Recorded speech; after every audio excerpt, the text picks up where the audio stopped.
Warning: the opinions and advice you are about to hear on the Above My Pay Grade podcast are presented to you by two complete morons. If you follow them and ruin your career, that's on you. Please seek real advice from people you trust. Seriously, don't be an idiot. The Above My Pay Grade podcast starts now.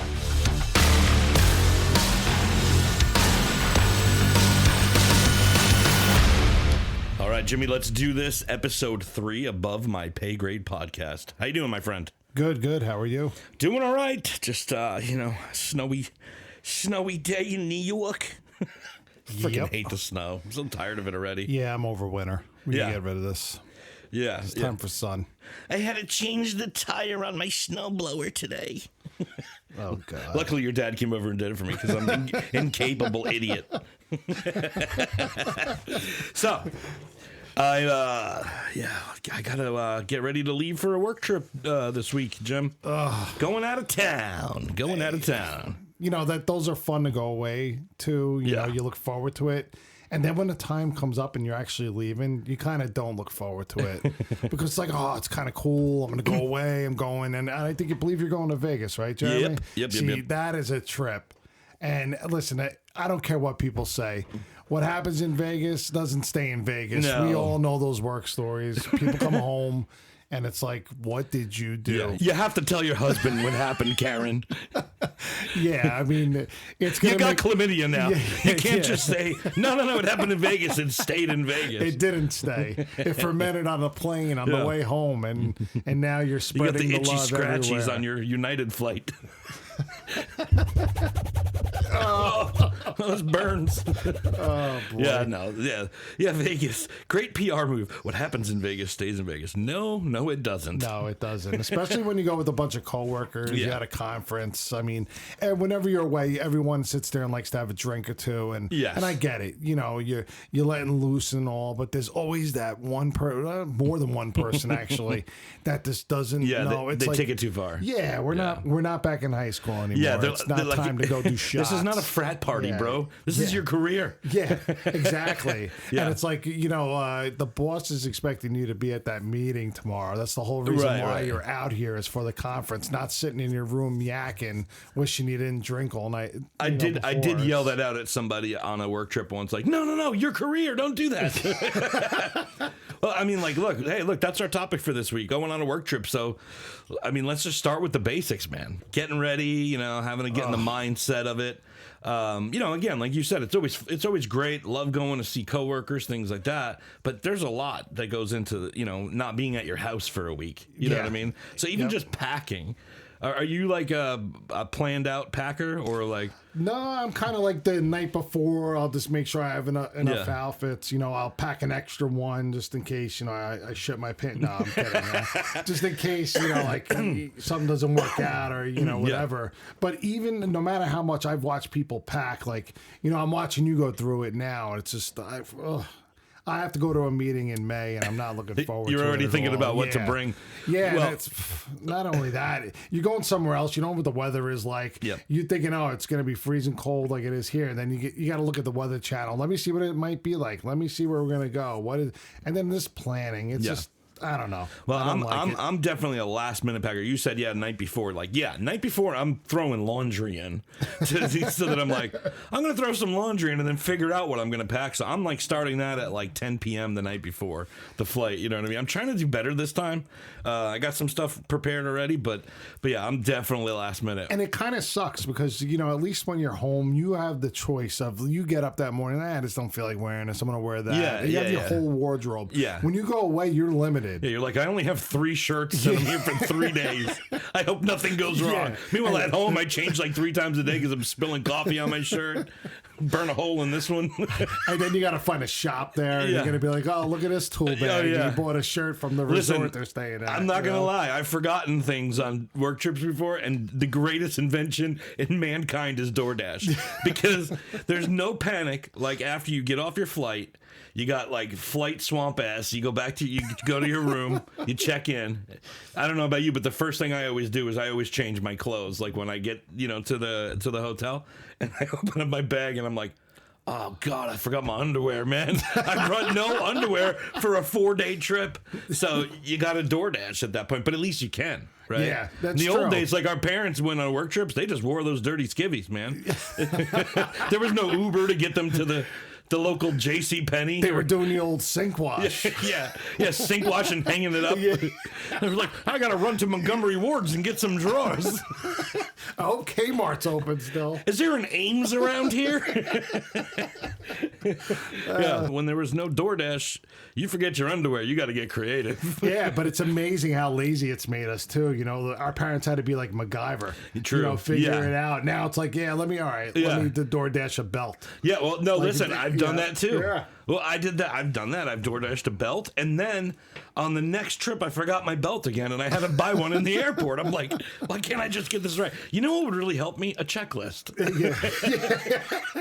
But then the best part is like when you're packing, do I check the bag or do I try to roll the dice and get it all into a carry-on? Oh, yeah, I'm a carry-on. I stuff everything into a carry-on. Me, I'm like, I would do the carry-on, but then my luck, I would be like, man, I really could have used an extra pair of shorts or something like that. Look, it all depends where you're going and how long. Like this True. Vegas, I'm checking a bag. I got to bring 2 suits with me, a couple of sports jackets. You know what I mean? So like that one, you got no choice. You need to check a bag. But if you're doing like a 2-day trip, I'm stuffing as much shit into that carry-on as possible. Yeah, it's just you got to deal with that. And Yeah. then, just thinking about it. So, does your company book the airport flights for you, or do So we you have book to it do through an app that the company runs, right? Okay. So, like I don't just go on, Expedia or something, book a flight and then expense it. I have to do it through their app. You know what So I mean? we're supposed to do that. We have an expense app for the same thing, Yeah. but we kind of like don't do that because it's crazy. It takes you on the those sites- worst. yeah, they're all flights crap. ever. Yeah, they're all crap. Oh, yeah. You wanna go for a 26-hour layover in a city that to save $7. Yeah, No, I refuse. I'm good. I'm direct only guy. Yeah. Okay. Yep. Direct only. Yeah. So here's what you got to do. Well, let me learn you, Jimmy. Let me learn you something. So what you got to do is you got to find the flights you want. You go to like Google Flights, find the flights you want. Then you go into the company portal and you set the times to only look for those flights. So like, you know how you have to set what time you want to leave, all that? Yeah. You set it for like right in that window. So the only flights that show up are the ones you want. It'll come up. Yeah, And then it that's will genius. still suggest, I don't know about yours, but like it will still suggest like a cheaper flight. And I'm like, nope. What's up with Atlanta? I mean, I guess it's a layover airport, but Yeah, no, it's terrible. Every single trip I've been on, it's like, oh, a layover in Atlanta. It's like, refuse. what are you trying to do? What are you selling out there? I refuse to stop in Atlanta. I'd rather fly an hour in the wrong direction than go to Atlanta. That airport is terrible. Yeah. And then going back to booking the flights, you got to book them. Then they want to put you in steerage, like you're on the Titanic. We got to row the Yeah, ship. it's like being on Noah's Ark and Yeah. you're the last animal Oh, on it's there. dude. And here's the worst thing: when you have the seat all the way in the back, by the time you got your carry-on, by the time it's your turn to get on, when boarding group, X, there's no more overhead, right? So it's like, oh no, we're taking bags now. No, you're not taking my bag. Yeah. I don't want to wait. That's why I did the That's carry-on. the whole reason why you do the carry-on. Yeah, Exactly. and then you got to walk all the way to the back of the plane, and no one even makes eye contact with you. They're like, "Look at this loser." Yeah, and the further back you sit, the worse the flight is for you with the turbulence and stuff. And, Yeah, our companies really care about us. They give us 0 leg room. Our company, it was a certain band levels they would let book business flights, so then it gets a little bit better. At least you get a little more room. But still, when you're on those flights, like I said, you feel like I'm waiting to sit down and have a couple of cows next to me, like I'm going to be eating hay and stuff, because it's like you're in steerage. Listen, basically, like I said. so I don't know if there's a level in my company at which you start to get business class. I should probably find that out because I feel like I should be at that level by now. But every time I book a flight through their app, I wind up going and doing an upgrade on my own and just paying for it out of pocket. It's worth it. I can't sit in a regular plane seat. It's the most uncomfortable thing in the world. There's no room. Like for an hour, 2 hours, maybe, but not like a 6-hour flight to Vegas. Hell to the no. Yeah, Hell no. and like the flights, they could just be horrible depending on the time of year, what kind of weather you're dealing with. The airports at this time, especially, it's like a big melting pot for sickness right now, and you just listen. The one thing about the airports, they've gotten a lot right now, right? Like I have pre-check and stuff, but even without pre-check, I very rarely see like the big line at TSA anymore and things like that. They got restaurants up the ass now once you go through security. Like the airport, it's kind of a cool place now. They're for the trying to most get part. it right. Yeah. Depending on where you live, obviously, That's the other thing. You got to travel to the airport. Will the job get you a car? Yeah. And that kind of a job, good for you. Yep, Ours is not. You got to pay for parking. They expense that. But just the ride. The last thing you want to do is go from being on a flight for God knows 6 hours, and then you got to sit there and drive home another hour and a half. Yeah. Well, that That's, sucks a because of little where we rough. live. You know what I mean? Yeah. No, I like when a pre-booked event for work. They're like, oh yeah, there'll be shuttle buses to that hotel. I'm like, is there? That's Yeah, nice. that's I'm great. taking an Uber. I don't wait for buses, and I only fly direct. I'm a fancy man, Jim. In steerage. Yeah, well, listen, I don't know what happens, but when you touch down in another state at a conference and you're just like, oh, like I said before, there's always that one person that's just got to take it to, we're back in college days, Yep. or we're going to drink all night and stuff. And it's like, even if you're down for that, and if that's something like a little team building thing, listen, we're all going to hang out and, late night, a bunch of drinks and all. Yeah, it should be one night and not every night. Not like they're sneaking out of the conference, going up to their room to grab a beer and stuff. Like at one point you have to look at, we're professionals now, Yes. like we don't have to You do got to that behave stuff. like an Yeah, adult you on a do. work trip, people. Just because you're away from home doesn't mean you just forget everything that you've learned, morally in life and start partying again. Look, guys and girls too. Yeah. I'm not sitting there No. like I would, It's not one or the other. Yeah, you've Listen, seen both I've sides. I've stepped over people like on the floor of a hotel. I'm like, men and women. Like, nope, not helping you, and nope, not helping you. And it's funny. That's you see- above my pay grade helping yeah, you. Yeah, exactly. And you see some people in the morning, you're like, wait a minute, I thought she was married. Mm-hmm. And then you're like, oh, you're talking, Well- hey, no, she is married. Yeah, oh my yeah. God. No, you know what's always fun is when, like, whoever the biggest shit show was the night before, everyone in the meeting the next day waiting to see if that person shows up, like, yeah. like taking bets on it. I got 20 that says Mary doesn't make Side it. bets. She's gonna come in limping. She doesn't know where she's at. I got right 15 that says Steve never returns again. now. And then there's some of those people that do that, and they come in like champs. Yeah, you those sit are there the- and look at them like, You're oh like, my how? God, You were like, dead. I saw you stop breathing. I literally saw you die last night. How are you here? And they come walking in all cheery and like it's, and then you're like, that's a professional Yeah. right there. They yeah. go home and probably yeah, every yeah. night and they're putting it down. Yeah, that's a pro. And they That's get up like definitely it's a pro. nothing. That's, dude. If my pillow isn't right in a hotel, I'm like, oh my God. The next day at the meeting, it's all I'm talking about. I'm like, oh, rough night last night. That pillow was not as fluffy as my one at home. My and then neck hurts. These people are partying like it's high school, like they're gonna wake up in a field the next day. Yeah. And like they show back up to the meeting. I don't know how you do it. Yeah, it's just like a free for all when some It people really go is. away. It you really know? is. Yeah. And some people handle it well and others don't. And sometimes it's, listen, I'm not going to lie. It's fun to watch. Oh yeah. It's oh great. yeah. Like, if you like people watching, I just Oh, sit people there. watching on a work Oh, trip is great. It's awesome. Yep. You see some like, over the course of the week, you see two coworkers kind of getting flirty with each other, and then they disappear. Everyone starts talking about it. Yep. Yep, it happens. I'll watch it happen. Hey, I'm no snitch. I didn't see nothing. We all know snitches get stitches, Jim. Well, like I said, and I bet they wish that whatever happened in Vegas stayed in Vegas, but it doesn't. Sometimes Nope. it comes follows back. you home, Yeah, and it's a little awkward. especially 9 months from now. Yeah, well, 9 months, and also at this. It's kind of weird at the Christmas party when you're parading your husband or your wife around. Yeah, and it's that like, makes it awkward for everyone. very awkward. Yeah. It's just like, come on, man. Yeah. Listen, we should make a new work rule. If you're gonna fuck around on a work trip, you can't then bring your significant other to the following party and make it awkward for all your coworkers. Yeah, It's just especially with rude. that one coworker who just has a case of amnesia and forgets everyone. It's like, oh, I remember you guys when you were in Vegas. You were so hammered, you were all over each other. Yeah. And she's like, wait, what? I wasn't in Vegas. Yeah, What yeah. happened? And the coworker's You were like doing hoeing the it up cut sign. everywhere. Yeah. The cut sign under his neck. Shut up. Yeah. And listen, you almost feel like the return trip home, like when it's finally all over. It almost feels like like the walk of shame. You know what I mean? It's got to for some of these people. Like what have I done? Yeah. How am I going to go to work? Yeah.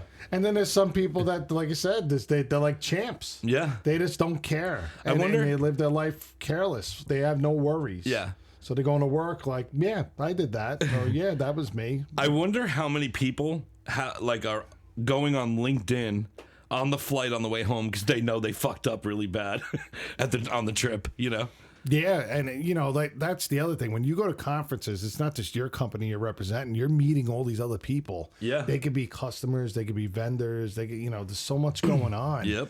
And you make a complete ass of yourself. Oh, you could ruin a deal. You could ruin a lot. Yeah. Or you can make the deal too. I mean, unless there's the the leader or the owner of that company is like an old frat person too, true. and you just hit it off. But you have to read your audience though on that. Oh, for sure. And know the boundaries.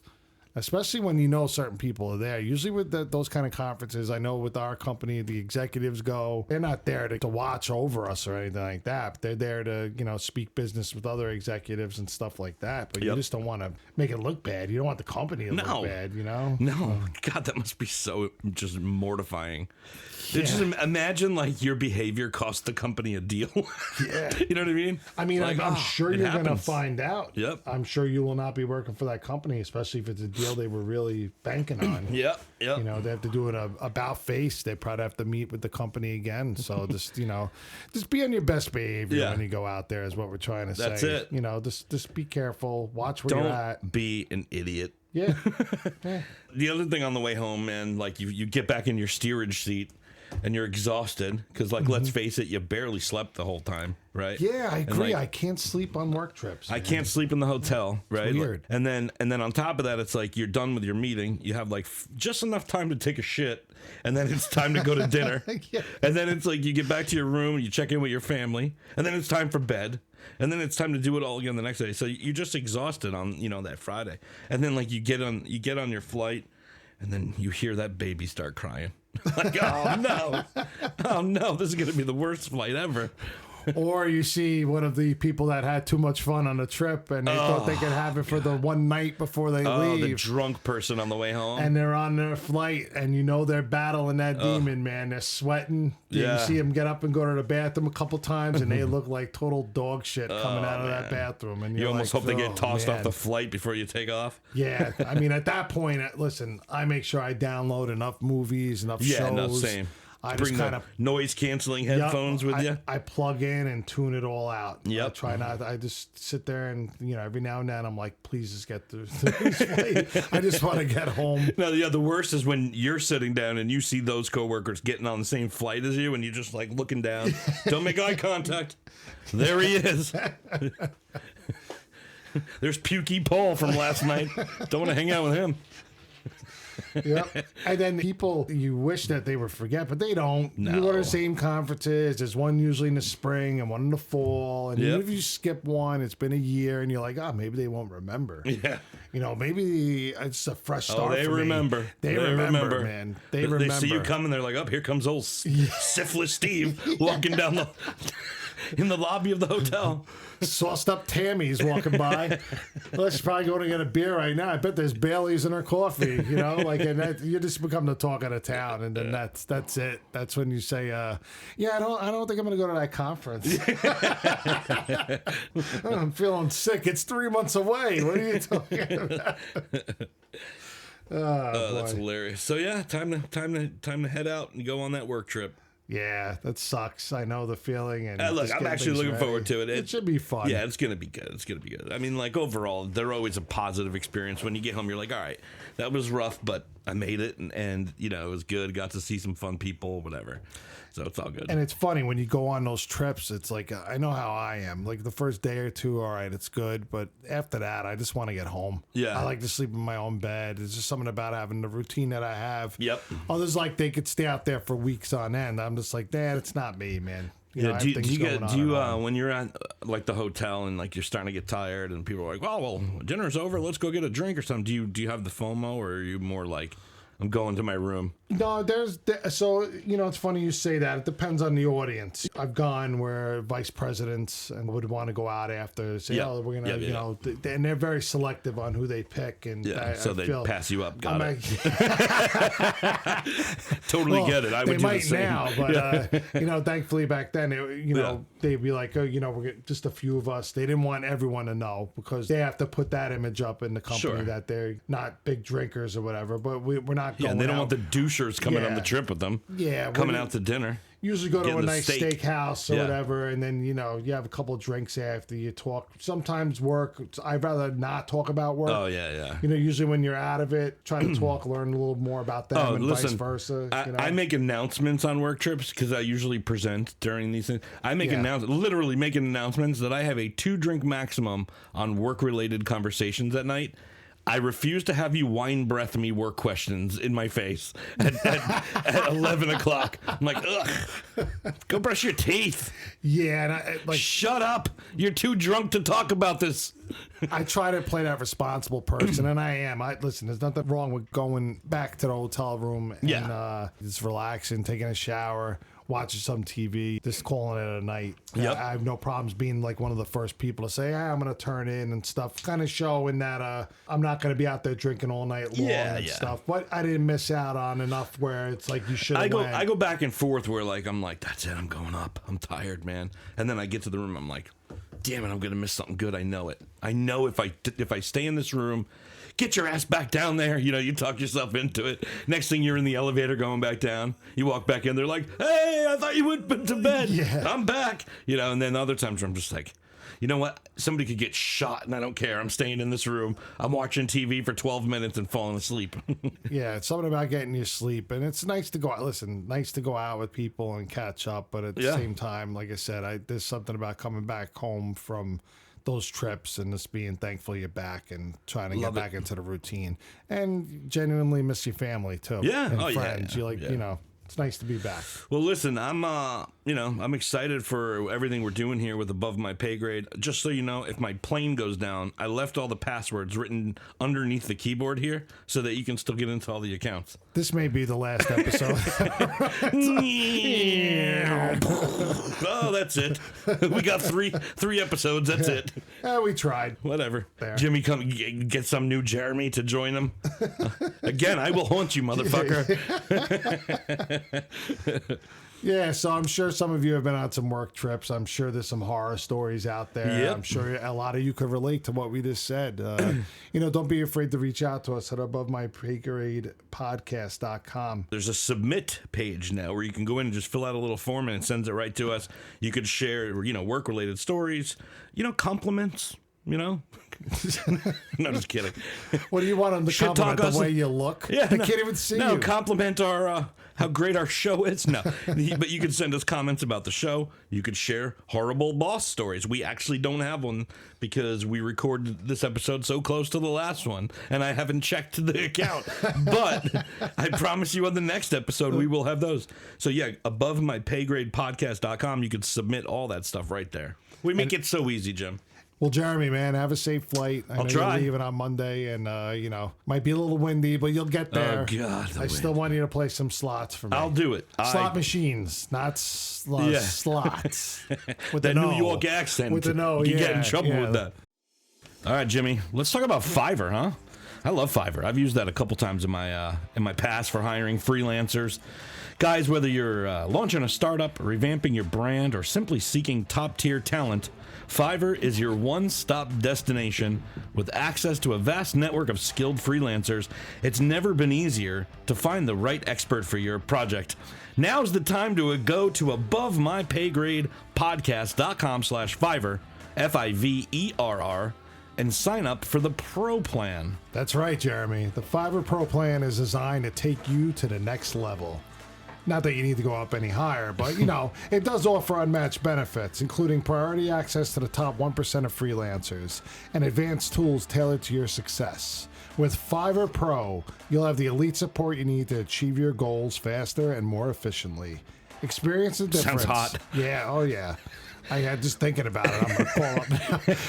That premium talent and exclusive resources can make if you call them. That's right. So head on over to abovemypaygradepodcast.com/Fiverr. That's Fiverr. That's Fiverr. Now, back to Above My Pay Grade.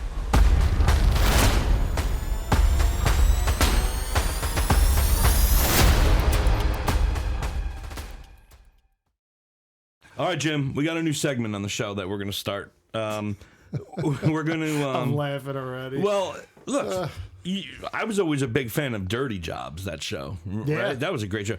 Yeah. So what we want to do is we just want to start focusing on odd jobs. You know, you might be just out of college or something and maybe trying to think, what career should I get into, right? So let us help you understand more jobs that are out there. So, but we don't want to just be like, oh, let's talk about accountants today, Jim. Let's talk about stockbrokers today. So we're diving in, looking for odd jobs that are available to people that maybe would fit their personality and things like that, right?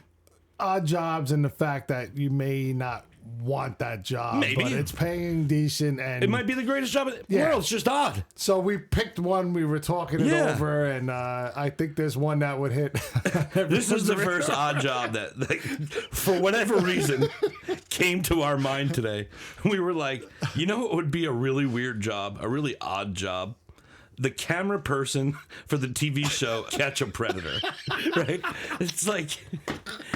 And again, we're not saying that being a TV camera operator is an odd job. No, we're there's nothing wrong specifically with that. saying for the hit show To Catch a Predator. Imagine how weird that is, especially on the first day if you don't truly know what the show is about. Like you're just filming shit, and all of a sudden you're like, is that a pedophile right there?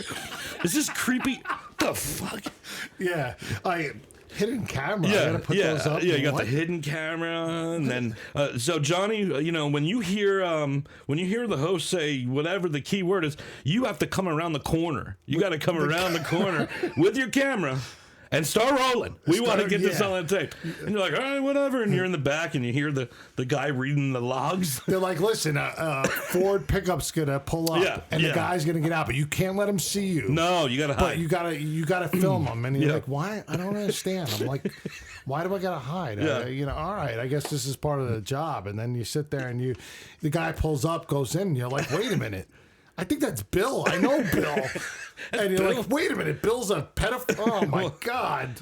Then they're like giving you the instructions, like, hey, you know, the keyword's going to be, hey, you want some of those brownies? And that's your cue. That's when you know the host just came around the corner. And then you got to make sure you're there for when he starts reading the log of what happened. You know, he's like, so you came here for sex. You came here to make out with a 14-year-old girl. And the part I love with the, I know we're going down a real rabbit hole there, but the part I love is when he sits there, and they go over some of the messages. Yeah, they act like innocent. No, I was just talking to a friend. Yeah. Well, it says here. Yeah. So, is your handle on this? First of all, who's using chat rooms anymore, right? Tickle Diddler 3000. Is that you? It's always the worst name. Yeah. It's like, so you brought condoms. The guy talks to somebody. Why'd you bring alcohol and condoms to talk to a 14-year-old girl about sex? And then they try to, no, I didn't know she was 14. No, and he does the voice. It says that. No, but literally it says here, oh, you're only 14? That's hot. It's like they call him out. And then so remember, the camera guy's just sitting there sweating. What the fuck is this? What the hell? This guy goes to my church. What is going on here? We were Eagle Scouts together. What the hell is he doing here? It's sad, though. Very sad. It is sad. People do that. Don't buzzkill this, Jim. I'm not. Don't buzzkill this. Man. Of course, pedophilia is sad. That's not what we're talking about. We're talking about the guy. Just how awkward it's gonna be for him. He's holding the camera. The brownies are served, and next thing you know, You got to film some guy's life being completely destroyed. I mean, listen, it could be, who knows? That cameraman could have wanted to be a cop and he just couldn't make it. Maybe. And maybe that's his second line this is of, great for him. this He's is busting, I'm right there. He's busting pedophiles. But I think it's funnier to think about, what if he just likes being a camera guy? And like, he went to, film school, perfected the camera. Yep. He could white balance the shit out of that thing, right? And now he's there in some stranger's house watching some dude get busted for. And think about it, like, do they really touch a kid? Do they treat it like a set? So they have the place where they're gonna meet. Do they go in and do a walkthrough before it? Do they go? I think when the pervert rounds the corner, you're gonna get a good glimpse of his nasty face coming around right here. That's the angle. Yeah, that's where you want to stand. And they're sitting there like, oh, the lighting. This is the lighting. Make sure the lighting is good so Joe over there can get his camera shot perfect. So that's our odd job of the week. The camera guy to catch a predator. I mean, look. Listen. Somebody might be applying right now. Yeah, you never know. Just be mindful that camera could take you to some dark places. Yeah, for sure. All right, man. Well, that's it for me. I gotta go pack, Jim. Yeah. Listen, we're gonna do some more of those. I wouldn't say odd job, but they are. It's an odd job. So there's no other way to really name it. But if you have an odd job you want to share with us, like we said before, above my pay grade podcast.com, you could put your job in, put anything in. Let us know if you want something at work that's funny. We're here to listen, but we're also here to laugh. Hopefully you're having as good of a time as we do with this podcast. Oh, yeah. We do love it. So Yeah. All right, man. Be good, and until next week. Yep. You just wait here until I get back next week. See you later. Take care. Thanks for listening to the Above My Pay Grade podcast. Don't forget to subscribe on Spotify, Apple Podcasts, or wherever you prefer to listen. Above My Pay Grade is produced by Kilohertz Media. Copyright 2025. Visit abovemypaygradepodcast.com for more info.